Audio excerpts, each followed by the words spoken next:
Hey guys, it's Greg Murphy from BustProofBusiness.com, and I'm here at Murphy's Used Books and Media again this morning, and I wanted to go over my first day's impressions of how it went selling online without using any type of third-party software, without using anything basically but a regular printer and a computer and my phone.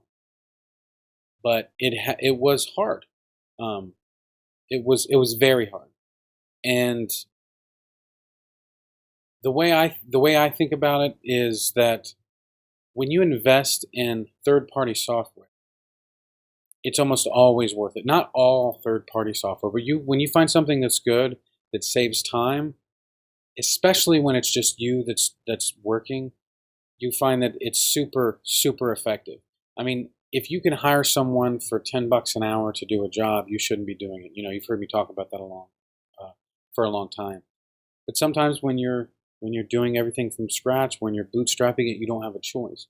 But at least you have the choice to invest in software that can make what you're doing over and over again much more efficient. And so not having that kind of stuff to use made it a pain in the neck. We sold, I think, 7 or 8 orders yesterday on eBay, and we'll get into the kind of stuff we're selling on eBay and why the choices that we make and how it's more effective the way we do it to find all that low-hanging fruit. We'll get into that soon. But for now, we sold 7 or 8, however many orders on eBay, and it took forever to process them. The listing part wasn't so bad. In fact, I was listing last night on my phone. I don't know why this is like the standard listing on my phone gesture. I don't know that that is universal. Maybe that's just me. But I was listing yesterday on my phone at home, sitting on the couch. And I just took some pictures in the store, and then I was doing the listing from my phone. It wasn't that bad at all. But processing the orders and shipping them was a nightmare. I was going to try to do the same thing for Amazon, but I'm not. I'm not going to do it. Yeah, it's just too awful. And in fact, back when I started in 2009, I never one time used Amazon's platform for shipping. Well, that's not true. I never used Amazon's platform for listing. I did ship through Amazon. That wasn't super awful and bananas. It was the listing part that I never used Amazon's platform for. And so I don't think I'm going to do either one going, this time, especially the listing. Now, one of the things that I found out that workflow is super important. I don't know what you guys can see. I don't know what angle this gets, but we're back in the buyback area for the bookstore, and that's where I've been working out of. And my thought process was that we can intercept books as they're coming back from the public. We'll do a whole video about buyback, and we're going to be getting a lot of our books through the buyback system here at Murphy's, and we'll talk about how and why and what I'm doing to make that happen. But for now, this is where I'm set up. And it's a madhouse. A bookstore is a madhouse. There's books coming in, going out. We don't have an inventory system. We do have an inventory system, but it hasn't been implemented yet all the way.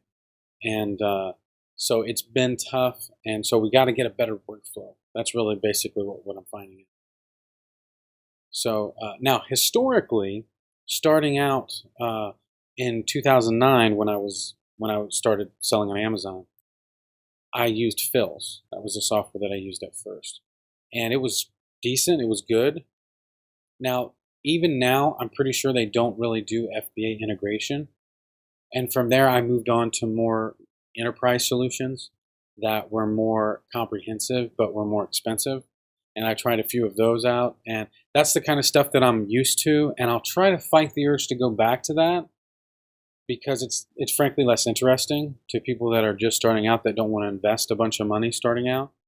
So we'll see if we can make do with some software that is not as robust, that sort of functions that does one thing. Like my buddy Nathan Holmquist at ScanLister, he has the software that just does what it does. It lists books for sale. That's basically it.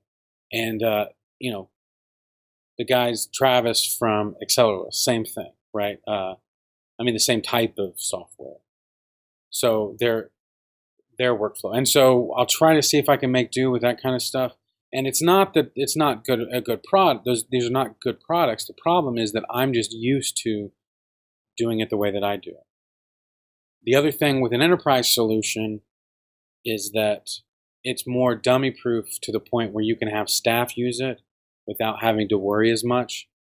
There are more protections in place for, like, it's just built for staff to use it, purpose built for that.